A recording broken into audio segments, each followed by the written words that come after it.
Bueno, otras cosas que podemos solicitar para analizar entonces el líquido pleural va a ser la amilasa. En cuanto a la amilasa, pues si hace una razón pleura o si es superior al límite mayor del suero, va a sugerir a una pancreatitis o una malignidad. Digamos que sería como lo sugestivo de encontrar una amilasa elevada en líquido pleural. Dentro de las últimas cosas pues heladas, dijimos que pues la mayoría de la bibliografía lo aísla y lo trata un poquito aparte, pero acordarse que en Colombia en la gran mayoría de análisis de líquidos pleurales lo vamos a encontrar, usualmente va a ser menor a 40, y si es mayor a 40 pues lo que hay que pensar es tuberculosis. Sin embargo, algo importante y algo que hay que saber es que una mayor de 40 en líquido pleural no es suficiente para diagnosticar una tuberculosis. Hay muchas otras cosas que pueden elevar la adenosine-aminasa. La adenosine-aminasa simplemente es una enzima que se eleva cuando uno tiene una reproducción de la línea blanca en alguna parte de un tejido, usualmente de la línea monocítica, y por eso es que se relaciona monocítica y linfocítica, y por eso es que relaciona con tuberculosis, porque digamos, cuando es un empiema o algo por el estilo, esperamos encontrar más algo neutrofílico donde no va a haber una tan elevada, mientras que en tuberculosis algo linfocítico y monocítico sí la elevaría. Pero hay otras patologías que se relacionan con inflamación linfocitaria, alteraciones reumatológicas, que también van a elevar la adenosine-aminasa. Por eso usualmente hay que llenarse de razones antes de diagnosticar una tuberculosis. Entonces idealmente hacer un cultivo, hacer una coloración de Sil-Nielsen y encontrar otras cosas relacionadas. Un paciente con signo de POMB positivo, es decir, un contacto con alguien que esté diagnosticado de tuberculosis, un tosedor crónico, algo por el estilo. Todas estas cosas que juntos se acumulan y nos permiten hacer un diagnóstico más certero y con mayor seguridad de tuberculosis pleural. Otra rara pues es solicitar el BNP cuando no se está seguro si un paciente tiene derrame por falla cardíaca o no. Si tiene un BNP mayor a 1500 picogramos pues es indiscutiblemente un transudado o un derrame debido a falla cardíaca. La procalcitonina no ha mostrado utilidad, al igual que les mencionó Santineumonía, la procalcitonina no, hasta ahora en nada ha mostrado utilidad para diferenciar una etiología bacteriana de una etiología viral. Entonces pues esa no se va a solicitar en líquido pleural. Eso sería toda la parte del análisis bioquímico. En cuanto a la citología, pues la idea es ver qué células hay, cuántas hay. Digamos que de acuerdo a eso podemos encontrar diversas cosas. Algunas muy características pues son las células tumorales. Se habla de una sensibilidad del 60% de un citológico para determinar una malignidad, que puede llegar incluso a llegar al 75% cuando se hace un segundo examen o un segundo citológico, siendo más sensible sobre todo para el adenocarcinoma. Los marcadores tumorales no han mostrado evidencia, el único que medio ha mostrado alguito de beneficio es la mesotelina, pero realmente no es algo que se haga así como muy frecuentemente. Digamos que para diagnosticar un cáncer, pues lo ideal no va a ser un marcador, sino pues una biopsia. En cuanto a las células nucleadas, cuando se encuentran más de 10.000 células, vamos a pensar en un derrame paraneumónico, pancreatitis lupus. Mayor a 50.000 va a ser un paraneumónico complicado o empiema. Cuando tiene linfocitosis, pues como dijimos, tuberculosis, pero como les mencioné, hay muchas otras causas de linfocitosis: linfomas, sarcoidosis, alteraciones reumatológicas y demás. Linfocitos entre el 50 al 70%, puede ser malignidad, y células mesoteliales elevadas va a ser indicativo de que no es tuberculosis. Por último, la eosinofilia va a ser sugestiva en muchas cosas y hay que hacer pues más bien otros estudios para poder determinar la etiología y una buena historia clínica, porque pues como ven el listado es bastante grande. ¿Sí? No es como en muchos otros sitios donde la eosinofilia es muy sugestiva de parásitos. Aquí la eosinofilia se puede relacionar con múltiples alteraciones, recordando sobre todo que hay alteraciones neumológicas o alteraciones pulmonares relacionadas con eosinofilia, como la neumonitis eosinofílica y cosas por ese estilo, que podrían llegar a cursar con un derrame pleural con una eosinofilia elevada sin la necesidad de tener una etiología una etiología infecciosa parasitaria relacionada. Entonces el abordaje en resumen, pues como se dieron cuenta hay un montón de cosas que se le pueden tomar al líquido pleural. Y pues no hay que sabérselas todas de memoria, o sea, toda esa lista que yo dije ahorita, yo sé que es un poco tediosa, un poco cansona, pero la idea es uno tenerlo al menos en mente por si cuando se enfrenta a un líquido pleural, acordarse a una amilasa elevada podría ser una pancreatitis o una malignidad, cosas por el estilo. Pero lo que sí o sí tienen que acordarse son los criterios de Light y las alteraciones macroscópicas con que de pronto se podrían llegar a relacionar. Entonces más o menos, eso que les digo que es lo importante es lo que está puesto aquí en este algoritmo diagnóstico que propone la AFP. Pues primero la historia clínica, el síndrome de derrame pleural, se le toma la radiografía de tórax como dijimos para determinar si hay un derrame pleural o no. Si digamos se sospecha o se tiene la certeza de que es por una falla cardíaca, es bilateral, es unilateral derecho, etcétera, pues simplemente se trata. De lo contrario hay que drenarlo para hacerle un estudio citológico y citoquímico Entonces, cuando se drena, la característica macroscópica puede ser muy sugestiva, sobre todo no olvidarse del pus. Si es en piema, hay que iniciar manejo antibiótico y eso se maneja con un tubo de tórax en la gran mayoría de los casos. Si no, pues hacer los criterios de Light, tomar importante pues lo que habíamos dicho, proteína LDH en pleura y en suero. Y a partir de los criterios de Light determinar si es un transudado o un exudado, y ya ahí en adelante pues es de acuerdo a la historia clínica, de acuerdo a los hallazgos adicionales que se encuentren dentro del citoquímico. Podemos llegar al diagnóstico etiológico como tal. Cuando se hacen todos estos pasos y no se logra determinar la etiología de un derrame, lo que se recomienda usualmente es reinterrogar al paciente, usualmente buscando exposición a asbestos, a drogas que se relacionen con derrame pleural, afección hepática o pancreática y alteraciones usualmente ya más de tipo endocrino, más de tipo de alteraciones de inclusión como la amiloidosis y cosas por el estilo. La cronicidad de que tanto tiempo lleva y si no se lo hemos podido diagnosticar puede ser sugestivo de la etiología. Si es solo semanas es más sugestivo de infección, mientras que si tiene meses o años es más sugestivo de una alteración inflamatoria crónica como una alteración reumatológica o una alteración ya tumoral. Aquí hay que acordarse de que si bien muy característicamente unas patologías son típicas de generar exudados y otras típicas de generar transudados, hay veces que estas pueden llegar a presentarse de la forma contraria. El ejemplo clásico del transudado que puede llegar a presentarse como exudado es la insuficiencia cardíaca congestiva cuando está en manejo diurético, sobre todo si el manejo diurético es agresivo. ¿Qué cosas nos pueden sugerir que es una falla cardíaca con diurético? Las proteínas en suero mayor a 3.1 y la albúmina mayor a 1.2. ¿Listo? Es decir, que encontramos que las proteínas en suero son marcadamente más elevadas que las de la pleura. Eso sería sugestivo a pesar de tener un derrame de tipo exudativo de que puede ser una falla cardíaca con manejo diurético. Y en cuanto al exudado que se presenta como transudado, ahí está muy asociado pues la parte de la malignidad, sobre todo en estadios iniciales. Si se encuentra linfocitosis, pues ya dijimos sospechar TS, buscar otras causas y digamos ya se descartó la TS, sarcoidosis, cosas más raras como quilotórax. Y también si se encuentra que el paciente tiene antecedente o en el momento tiene alteración de otros recubrimientos membranosos, es decir, de otras serosas como el peritoneo o el pericardio, pues pensar en la etiología autoinmune, especialmente lupus o la fiebre mediterránea familiar, que esa digamos va a estar más asociada a casos en niños, en paciente pediátrico, en los cuales vamos a tener una fiebre episódica recurrente, asociada usualmente a episodios de serositis. Ahí lo podríamos pensar. Otras cosas ya más raras, alteraciones en la presión pleural, un pulmón atrapado, y en imágenes podemos encontrar una posible etiología. Usualmente, en estos casos donde con todo lo inicial que dijimos no se logró, se van a ir de biopsia, y la biopsia va a ser la que nos determine el diagnóstico. Algunos hablan de realizar antes un lavado broncoalveolar, pero esto es más útil sobre todo para patologías de parénquima pulmonar, no para patología pleural. Para pleural es mejor irse de una vez hacia la biopsia. Hay dos tipos de biopsia, la biopsia percutánea y la biopsia abierta o la biopsia que se realiza por toracoscopia. En cuanto a la percutánea, se va a realizar cuando hay una sospecha de un compromiso difuso, como lo puede ser por ejemplo en una pleuresía tuberculosa o en una alteración de la pleura debida a tuberculosis, o cuando digamos en una imagen diagnóstica tenemos claramente una masa identificada en la imagen y podemos hacer una biopsia percutánea guiada de pronto por ultrasonido y tomar la biopsia del sitio donde sabemos dónde está la afección. La toracoscopia va a ser lo contrario, cuando no sabemos dónde está la alteración, cuando ya se hizo por ejemplo una biopsia percutánea y sale negativa, o cuando se tiene sospecha de que el compromiso va a ser por parches. Entonces lo ideal es hacer una toracoscopia para uno visualizar como tal y determinar de dónde es mejor o cuál es el sitio de elección para realizar esa biopsia. Para el manejo, pues la toracentesis inicial, además de diagnóstica, va a ser en muchos casos terapéutica. El drenaje que se realiza en ese momento va a aliviar la sintomatología de los pacientes y el manejo va a ser principalmente etiológico. Cuando a pesar del manejo etiológico no ha respondido, es que se debe pensar en realizar manejos avanzados tipo toracentesis a repetición, toracotomía, es decir, ponerle un tubo de tórax, pleurodesis o pleurectomía. Y en algunos raros casos shunt. En quienes vamos de entrada, antes de hacer manejo etiológico, antes de lo que sea, a poner un tubo de tórax. En quienes es importante poner un tubo de tórax porque se ha visto que el manejo etiológico no es tan útil. Básicamente todo lo relacionado con empiema.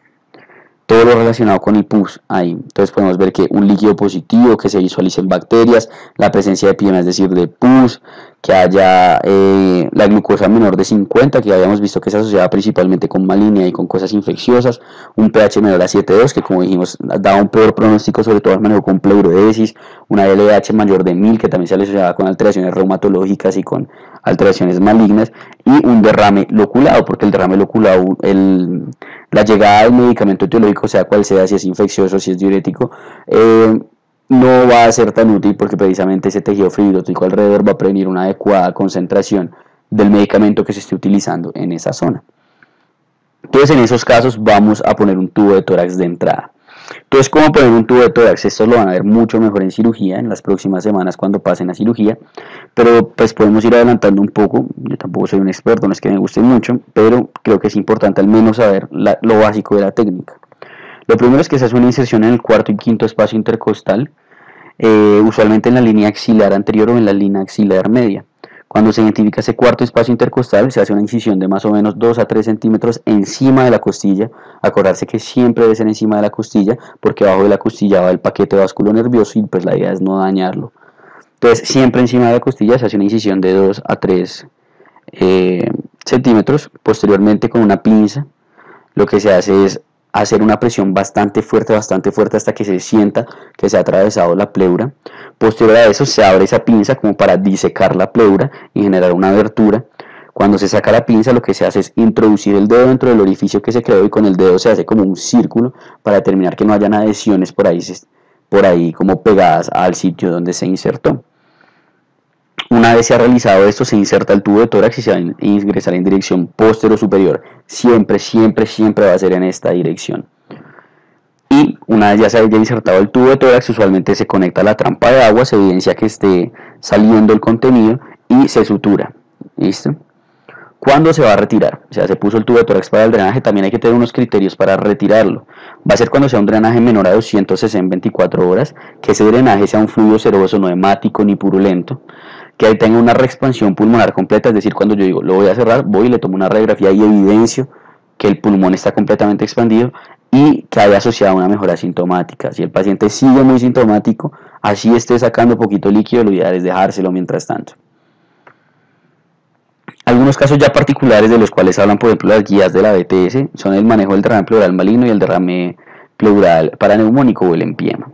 Pues el derrame pleural maligno va a ser inicialmente con toracentesis y el manejo avanzado, cuando haya una recurrencia, va a ser dependiente de la expectativa de vida.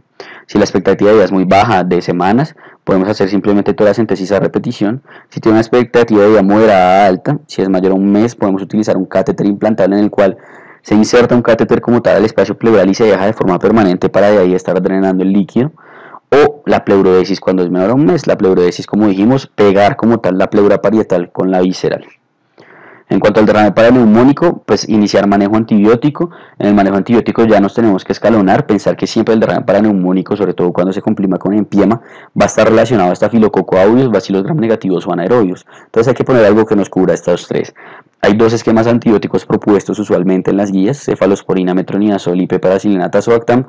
Por facilidad y por todo, lo recomendado es el piptazo. El piptazo le va a pegar a ese estafilococo, le va a pegar al bacilo y le va a pegar a los anaerobios. Si se sospecha que tenga MRSA, es decir, si tiene un empiema adquirido en el hospital, pues nos tenemos que ir por un vancomicina o linezolid, dependiendo de la función renal y demás, asociado a un cubrimiento de bacilos gram negativos y anaerobios. Entonces eso más o menos sería la parte de derrame pleural.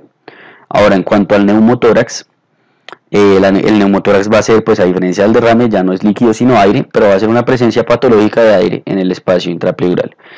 Se habla usualmente de que se puede clasificar en dos tipos, el primario y el secundario. El primario va a ser aquel neumotórax que ocurre en un paciente sin una patología pulmonar de base, y el secundario va a ser en el que ocurre secundario a una patología pulmonar conocida en el paciente.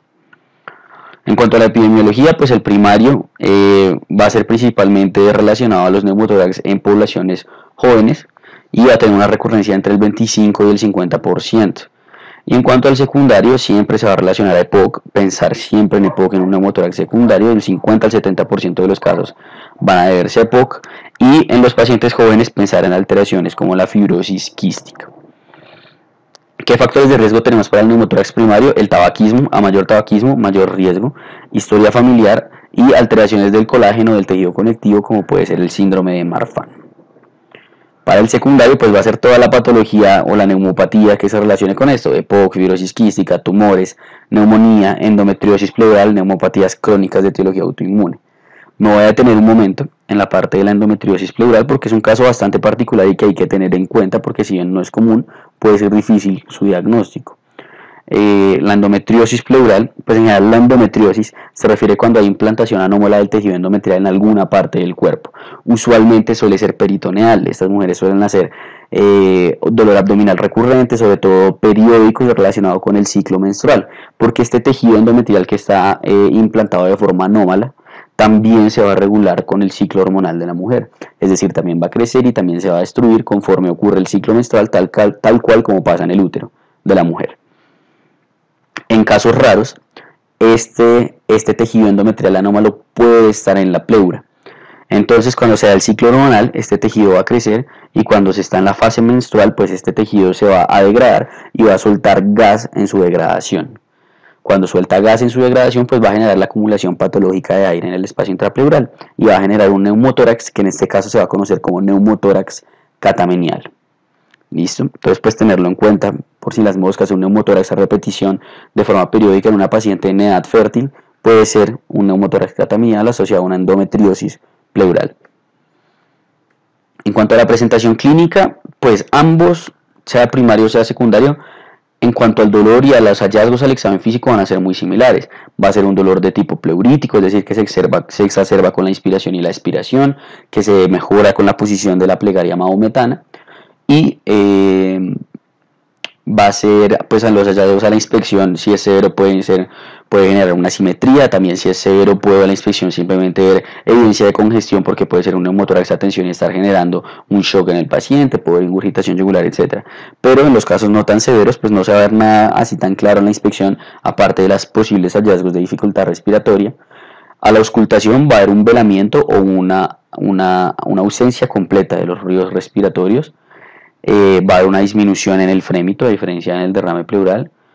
Y lo otro importante es que a la percusión va a ser timpánico o hiperresonante, porque se supone que lo timpánico se reserva para la cavidad abdominal.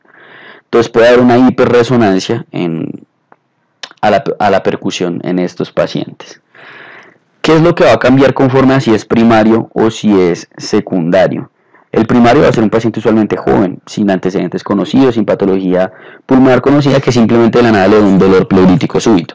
Mientras que el secundario, pues, va a ser un paciente usualmente adulto, tercera edad, mayor de 40 años, en los cuales vamos a tener un antecedente conocido de patología o neumopatía crónica, usualmente EPOC. Y lo otro que los va a diferenciar, además de los antecedentes y la edad, es que usualmente el neumotórax secundario se va a asociar a un deterioro respiratorio mucho mayor y mucho más profundo y mucho más rápido. La razón de esto es que, como el neumotórax primario del paciente no tiene una neumopatía asociada, pues su pulmón puede responder y puede adaptarse bien a este nuevo evento que está ocurriendo de tener un aire ahí al lado que lo está comprimiendo. Mientras que el paciente con neumopatía crónica, su pulmón no va a tener una reserva, por así decirlo, para poder soportar este nuevo estrés que se le está generando para una adecuada función pulmonar. Entonces estos pacientes se van a deteriorar más en la parte respiratoria. El abordaje va a ser más o menos similar. Lo que hay que hacer es una radiografía para evidenciar que hay precisamente el aire. Pues en general imagenología, pero pues la radiología va a ser la de elección ante la sospecha clínica. Podemos encontrar varios signos que van a ser la hiperlucidez, es decir, un espacio negro, con oligoemia, es decir, que en este espacio que vemos más negro que el resto del campo pulmonar no se evidencian vasos sanguíneos, y usualmente va a haber una delimitación entre este espacio negro, es decir, en este espacio radiolúcido, con el espacio levemente radiopaco del parénquima pulmonar, va a haber una línea divisoria que es convexa, que se relaciona con el límite del pulmón. Esto de la línea convexa es de particular importancia, sobre todo en la diferenciación en pacientes enfisematosos, porque estos pacientes pueden tener bullas gigantes que van a ser sitios con hiperlucidez, con oligoemia, pero van a tener una delimitación usualmente circular, y la delimitación va a ser por una línea cóncava, a diferencia de la línea convexa que se ve en el neumotórax. En cuanto a la bipedestación, se necesitan 50 cc para ser visualizado.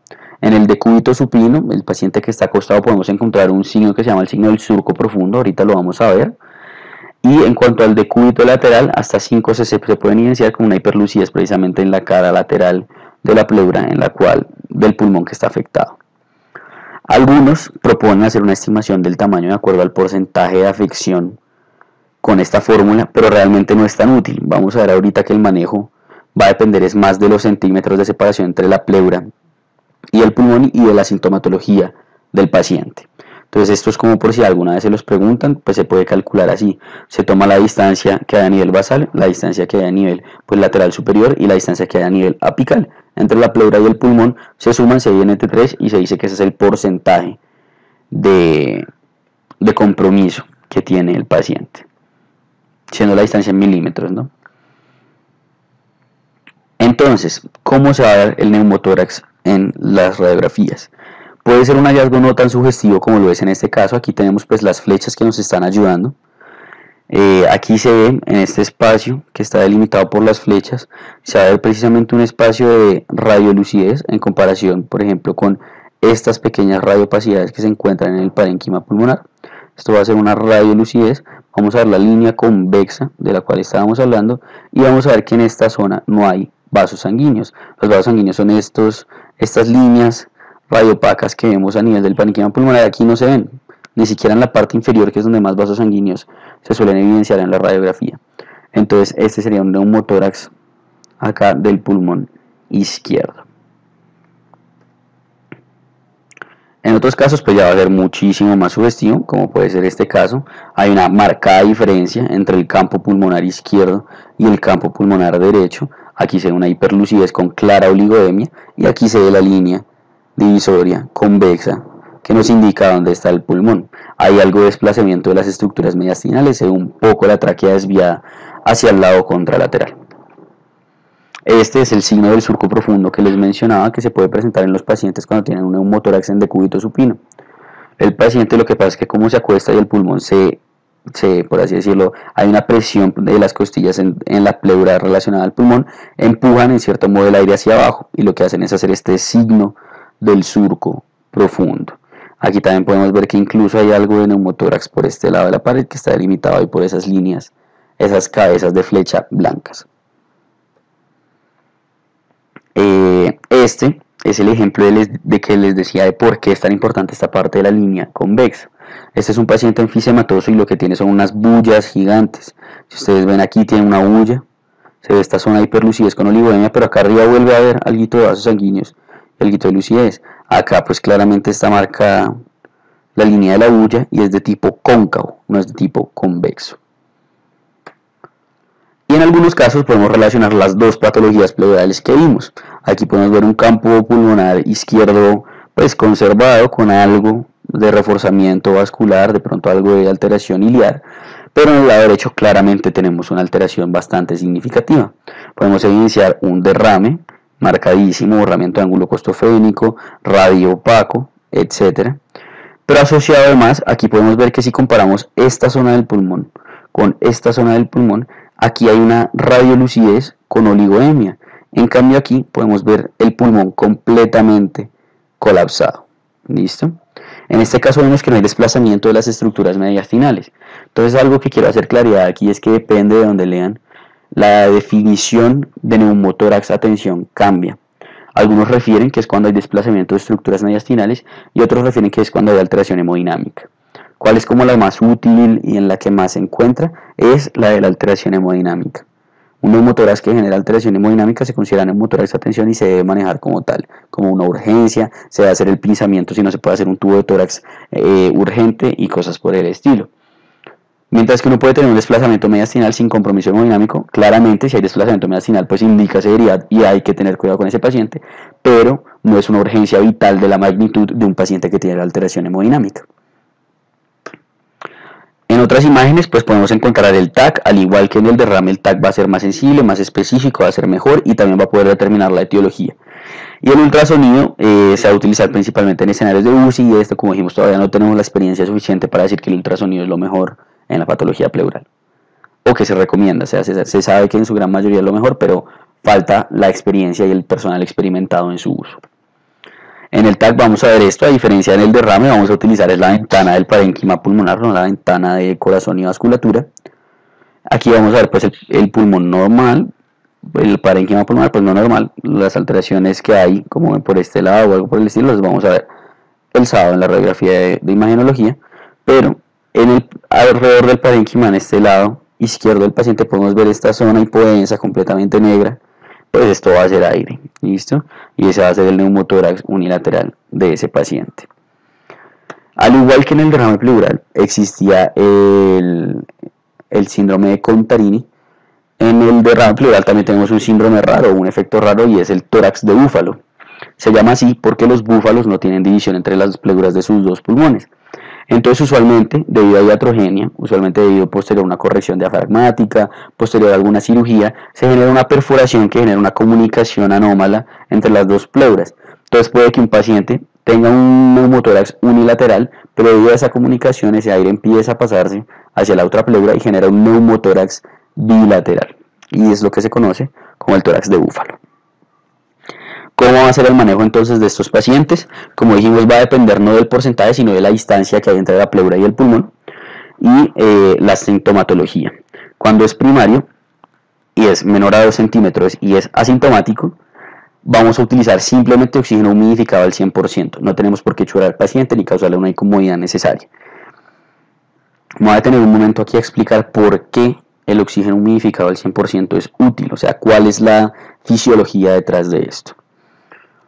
Cuando ponemos oxígeno humidificado al 100% en un paciente, lo que se está haciendo es barrer el nitrógeno que tienen los alvéolos. Es decir, usualmente el aire que nosotros respiramos tiene un 21% de oxígeno y el resto en su gran mayoría es de nitrógeno. ¿Listo? Es decir, que aproximadamente hay un 80% de nitrógeno en el aire. El aire que está en la cavidad pleural, ese neumotórax, muy probablemente y usualmente y generalmente va a tener también un 80% de nitrógeno y la concentración de oxígeno puede ser del 20% o de pronto menor dependiendo de si ha habido consumo o no y la cronicidad del mismo.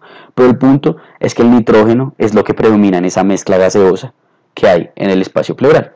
Igualmente, en el alvéolo en condiciones normales, el nitrógeno es lo que predomina y el nitrógeno precisamente es el que se encarga de mantener los alvéolos abiertos. Cuando yo doy oxígeno humidificado al 100%, lo que estoy haciendo es barrer el nitrógeno alveolar. Como vuelvo la concentración de nitrógeno cercana al 0% en el alvéolo, se genera un gradiente de concentración a favor de la reabsorción, es decir, en el neumotórax quedó una concentración del 80% de nitrógeno, en el alvéolo quedó de 0% porque lo barrí todo con el oxígeno al 100%. Como precisamente el nitrógeno es lo más predominante en esa mezcla gaseosa, el nitrógeno, el gradiente de concentración de nitrógeno va a ser el que determina hacia dónde se mueve ese gas. Como tengo 80% versus 0%, las cosas siempre van de mayor a menor concentración y el aire va a empezar a reabsorberse e irse hacia los alvéolos. Entonces es la razón por la cual va a servir el oxígeno humidificado al 100% en estos pacientes. Pero recordar que solo se utiliza cuando es menor a 2 centímetros y cuando es asintomático. Cuando es sintomático o es mayor, aquí es un error, es mayor a 2 centímetros, se va a realizar aspiración, y cuando es sintomático o mayor a 3 centímetros o cuando se relaciona inestabilidad hemodinámica, es decir, un hemotórax a tensión o es un hemotórax o un hidroneumotórax, hablamos de que se debe poner un tubo a tórax.